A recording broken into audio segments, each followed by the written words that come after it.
Hello guys, good morning, magandang umaga. Kumusta?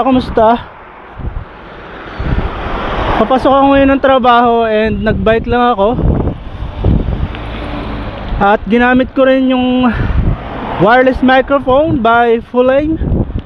So naka-attach siya ngayon dito sa aking helmet, sa strap ng aking helmet. So bali ang gamit kong pang record ngayon is yung cellphone. So tinetesting ko kung okay ba yung quality ng microphone. Bali hindi ko na nilagay yung pop filter ba yung tawag doon, yung parang balahibo. Yung nilalagay para malesen yung unusual noise, lalo na yung simoy ng hangin.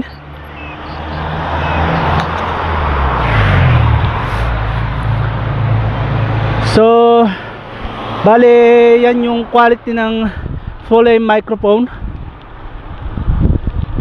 Di ko lang siya magamit sa action camera, sa Insta360, kasi nga yung nakuha kong wireless microphone, yung design niya is hindi pala kapareho nung unang gawa nila na Full Aim X5. Yung nabili ko kasi is Full Aim X5M. So iba yung design. Wala siyang clip dun sa likodan ng kanyang transmitter, kung saan pwede mong i-hook sana dun sa cold shoe ba yung tawag dun, sa may bracket yung nilalagay sa Insta360 kapag magkakabit ka ng wireless microphone. So yung pinaka bracket niya dun sa ilalim ng Insta360 X3. So hindi ko siya magamit doon, although sa cellphone ko lang siya ginamit ngayon. Malalaman ko kung okay ba yung quality. And yun na nga, hindi pa rin dumarating yung GoPro Hero 11 natin, yung sa kapalit ng ating GoPro Hero 8 Black. So expected delivery today, sana dumating. Kasi ang estimated na delivery date is ngayon, today, hanggang Wednesday, kasi ngayon Monday.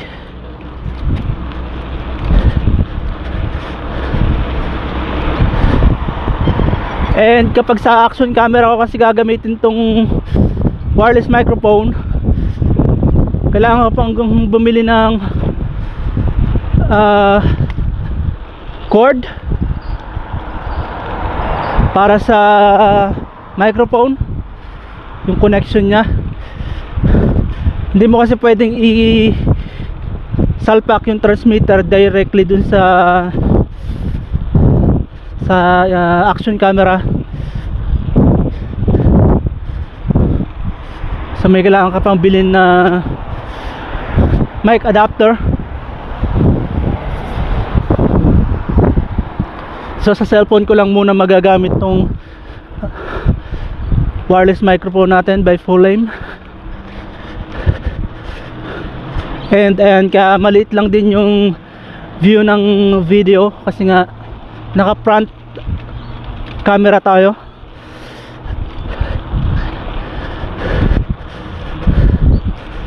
Medyo malamig na yung simoy ng hangin ngayon.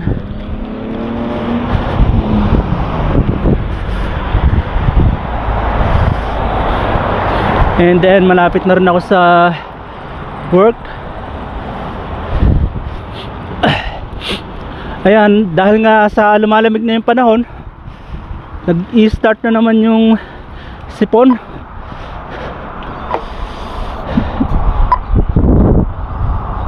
Lamig. Late na yata ako.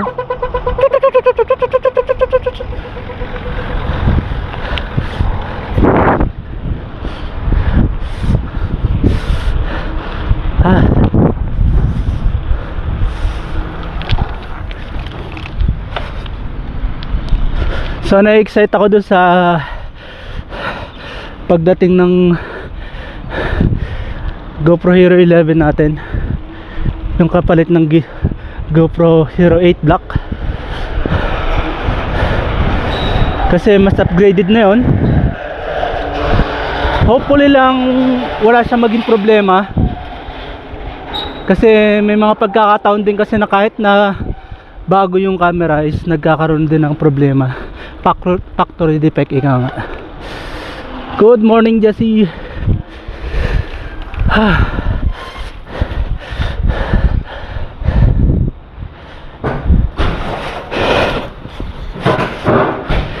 So andito na ako sa work.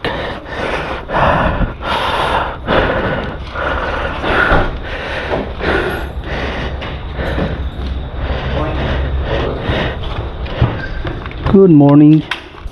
How are you? I'm good. How are you?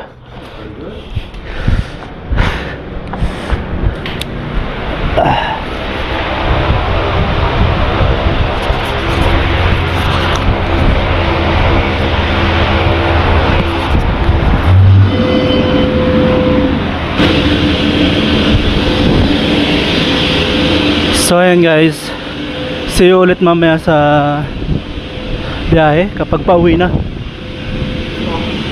Slack. Uh-oh. 7 hours later.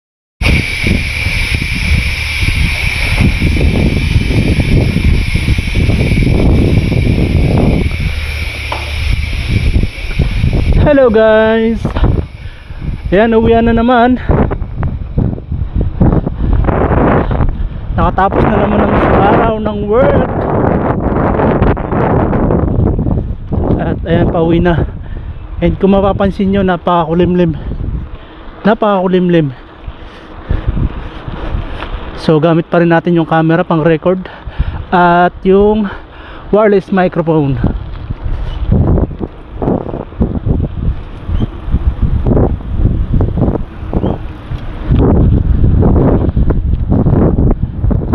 Magkano kaya to? Lancer Queensland. Naka Queensland ang plug. Oh. Tapos transfer pa. O kasama na yata rin yun.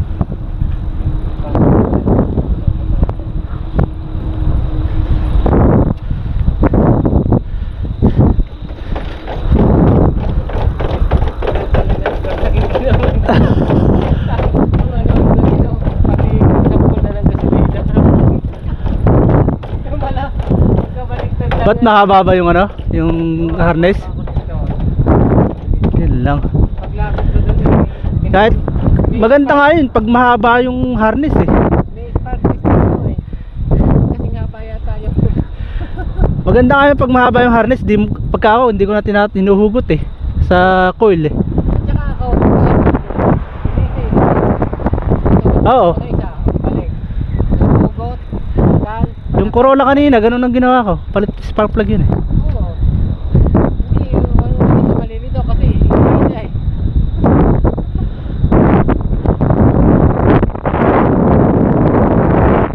Magpapalit yung ano.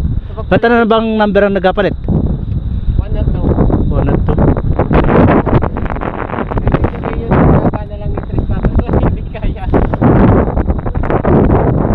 Nabuka ng gasolina rito pero nag-spark yun.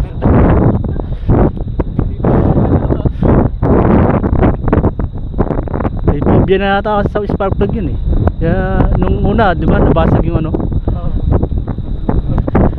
Yung sa spark plug na ano yata? Ford ano ba yun? Nung magpapalit ng ano, na connector, yung 1 at 2. Yung coil ni ano ay tanggal at na ano, i-test. Kahit tatlong ano na.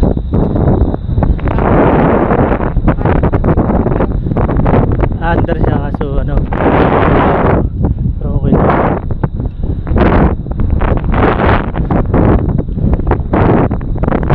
Mukhang malakas na ulan to ah.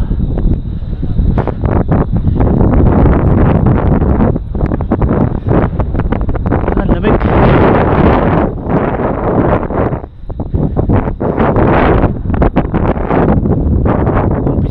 lalabasan na. Wala pa yung ano eh, yung schedule eh. Dapat meron na yun, April na ngayon eh.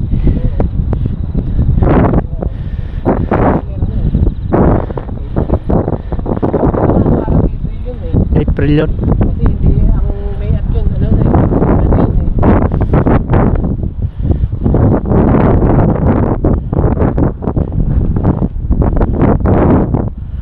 Malamig.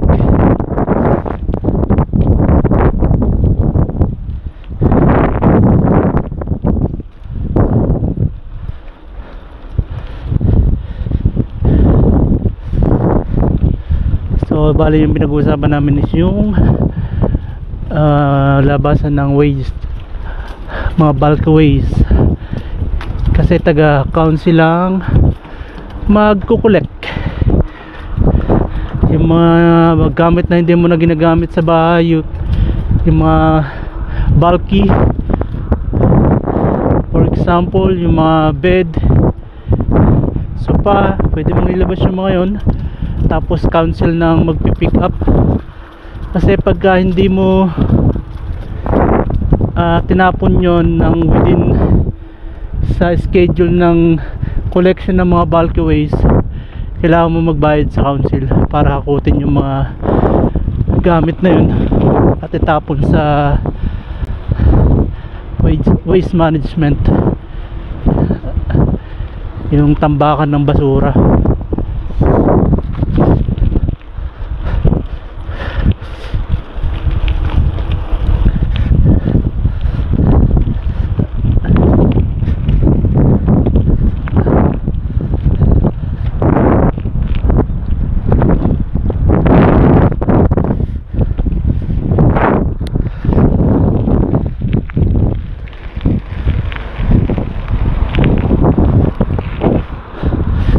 Bale yan, medyo malakas ang hangin at for sure nasasagap siya ng microphone, pero I'm not sure kung maganda pa rin yung quality ng wireless microphone.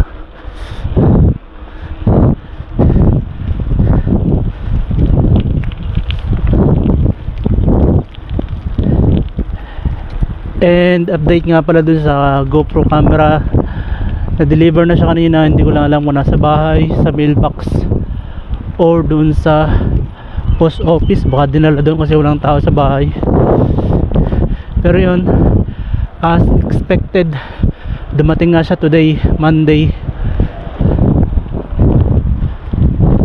Pero kundi lang nag-alangan nung nakaraan, nung pinadala ko yung luma, yung GoPro Hero 8. Kung napadala ko na mas maaga yun, baka na-receive ko na last week pa yung camera, yung GoPro Hero 11.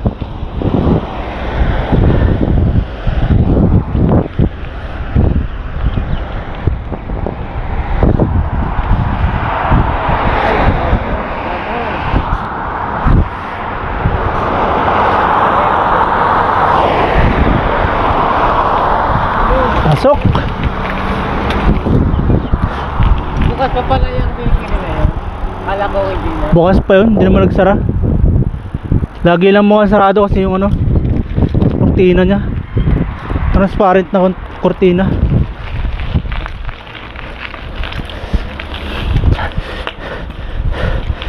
Yan, bumababa yung ano, yung mount ng cellphone. Medyo maluwag siya, kaya pag sa rough road, ayan, bumababa.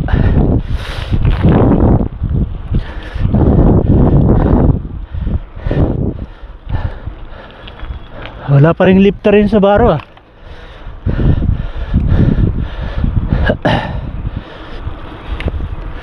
Ano nga, ulit pa yun.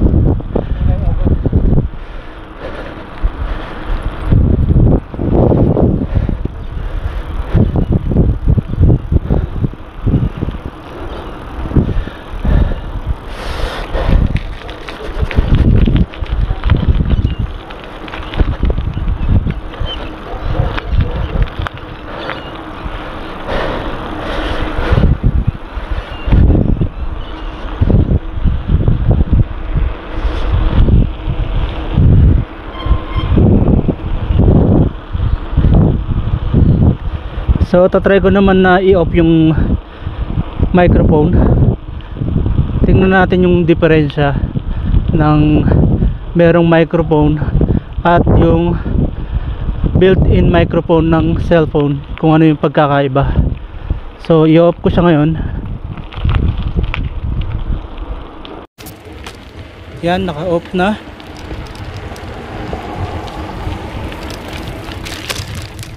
And dito sa mismong microphone, yung transmitter lang yung na-off ko. So hindi nyo naman na masasagap yan kasi naka-off yung yung transmitter, kung sakaling hindi man nag-off tong mic, kasi hindi ko makita kung naka-on pa rin. Kasi pwede mo siyang i-on, off individual, yung transmitter tsaka yung mismong microphone. Bali ito yung microphone, tapos yung transmitter nakakabit dun sa cellphone. So bali ang gumagana na ngayon ay yung built-in microphone ng cellphone. So ano sa tingin nyo guys yung pagkakaiba ng merong microphone at walang microphone? I mean walang external microphone at yung built-in na microphone. So okay ba siya guys? Okay ba yung quality ng Pulame? So comment naman kayo dyan guys. Comment nyo yung observation nyo sa quality ng wireless microphone by Pulame. Ang hirap magsalita kapag nakabisikleta ka kasi yung hingal. So bale yun, paputol-putol talaga akong magsalita kasi hindi pa ako sanay na magsalita talaga. Hindi pa rin ako ganun kagamay sa pagsasalita. Yan, nabubulol na sa pagsasalita in front of the camera. Naka-English yun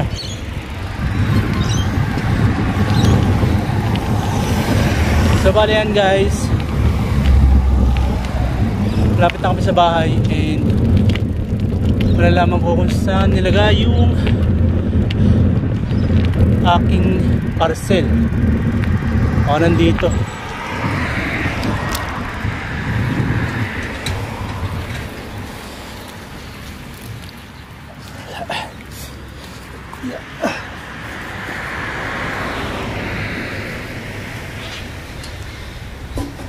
Wala rito. Saan kaya nilagay?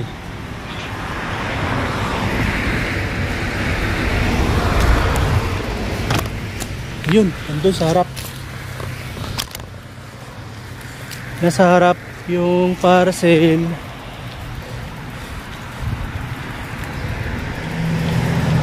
So yun, dumating na yung camera natin guys.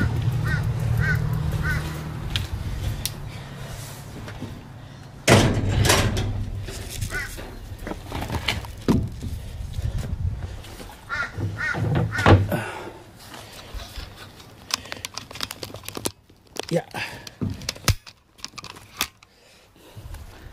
Puntahan muna natin yung camera. Excited na ako eh.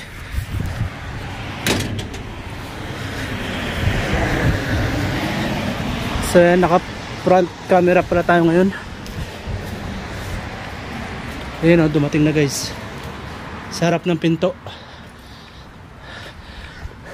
So bali yan, built-in microphone pa rin yung gumagana. Built-in microphone ng cellphone. So ito siya guys. Malalaglag pa.